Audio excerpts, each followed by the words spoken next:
नमस्कार, यूपी तक में आपका स्वागत है और मैं हूं कुमार अभिषेक। पिछले 24 घंटे के अहम खबरों को समेटे हम हाजिर हैं अपना न्यूज शो आज का यूपी लेकर। जान लीजिए क्या है आज की सुर्खियां। बताएंगे कि आखिर मायावती क्यों है समाजवादी पार्टी पर आग बबूला और क्यों कहा भले बीजेपी को वोट देना पड़े लेकिन समाजवादी पार्टी को हरा कर दम लेंगे। प्रियंका गांधी ने वाराणसी को लेकर योगी आदित्यनाथ को क्या लिखा है खुला पत्र, और बीजेपी के अल्पसंख्यक नेता ने क्यों कहा कि अमरोहा के चुनाव में बुरके के भीतर हो सकता है फर्जी मतदान। चलते हैं खबरों की तरफ। एक साल पहले सपा और बसपा की दोस्ती का दौर अब खत्म हो चुका है और दोनों के रिश्ते अब दुश्मनी में तब्दील हो गए हैं। मायावती ने आज प्रेस कॉन्फ्रेंस कर साफ कर दिया कि भले ही वो बीजेपी को वोट देना पड़े लेकिन समाजवादी पार्टी को वो हरा कर ही दम लेंगी।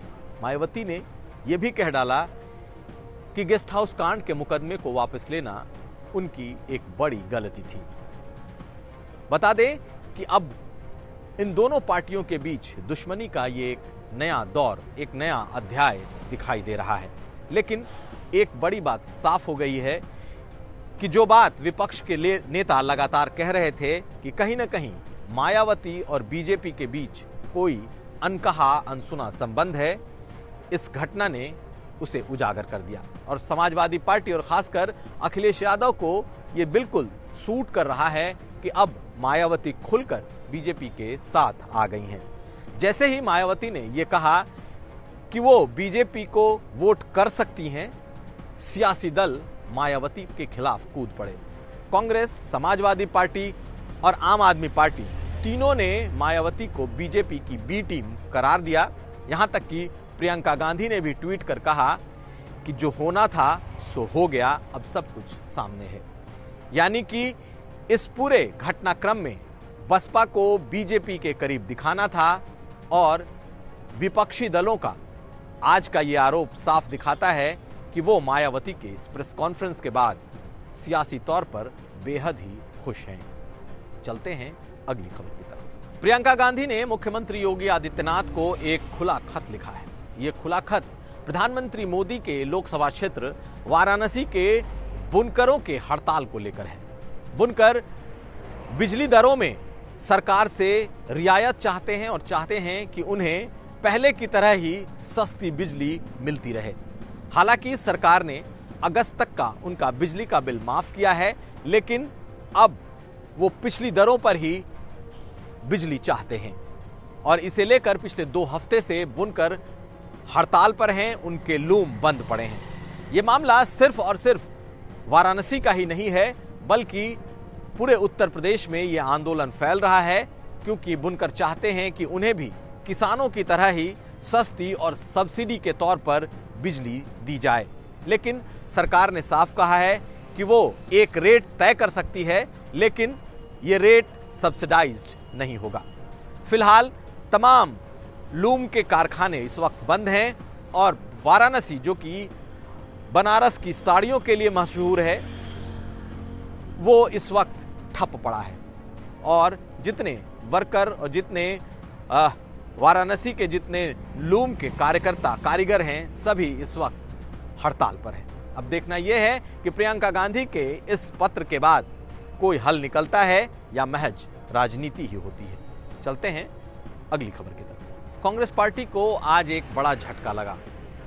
उन्नाव से कांग्रेस की बड़ी नेता और पूर्व सांसद अनु टंडन ने आज उपचुनाव के बीच ही पार्टी से इस्तीफा दे दिया।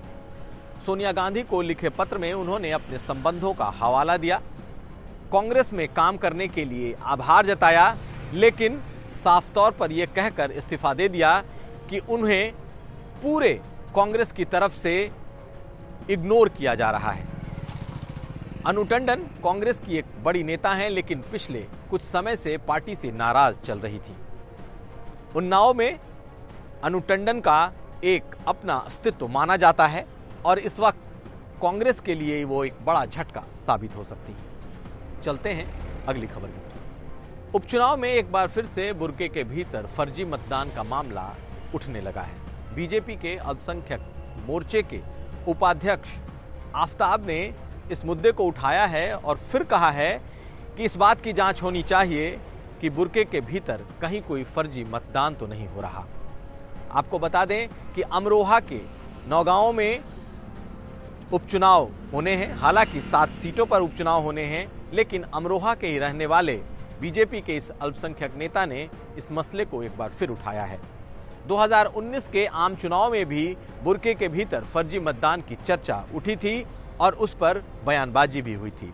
चलते हैं अगली खबर की तरफ। हाईकोर्ट के सख्त निर्देश और सरकार के कड़ी निगरानी के बावजूद हर्ष फायरिंग रुक नहीं रही है। प्रयागराज में मूर्ति विसर्जन के दौरान एक दृश्य सामने आया जिसमें मूर्ति विसर्जन के वक्त कई लड़के लगातार हर्ष फायरिंग करते हुए कैमरे में कैद हुए हैं। हालांकि इसकी गिरफ्तारी की गई है, लेकिन ऐसी फायरिंग रुकने का नाम नहीं ले रही। बलिया में अभी हाल में ही एक हर्ष फायरिंग का मामला सामने आया था, जिसमें एक मशहूर गायक के हाथ में गोली लगी थी और उसके मुख्य आरोपी भानु प्रताप सिंह को भी आज गिरफ्तार कर लिया गया। दोनों ही वीडियो वायरल हैं इस वक्त। एक तरफ प्रयागराज का वो वीडियो जिसमें मूर्ति विसर्जन के दौरान कुछ लड़के खुलेआम सरेराह फायरिंग कर रहे हैं, और दूसरी तरफ वो वीडियो भी वायरल है जिसमें एक मंच पर गा रहे एक गायक को गोली भी हर्ष फायरिंग के दौरान लगी है। सरकार के कड़ाई के बावजूद भी फिलहाल ऐसी फायरिंग रुकती नहीं दिख रही। चलते हैं अगली खबर की तरफ। गोरखपुर के रेलवे अस्पताल में बने एक शौचालय ने राजनीतिक भूचाल ला दिया है।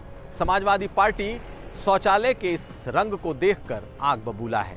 दरअसल गोरखपुर रेलवे में बने एक शौचालय का जो रंग है वो समाजवादी पार्टी के झंडे से मिलता जुलता है।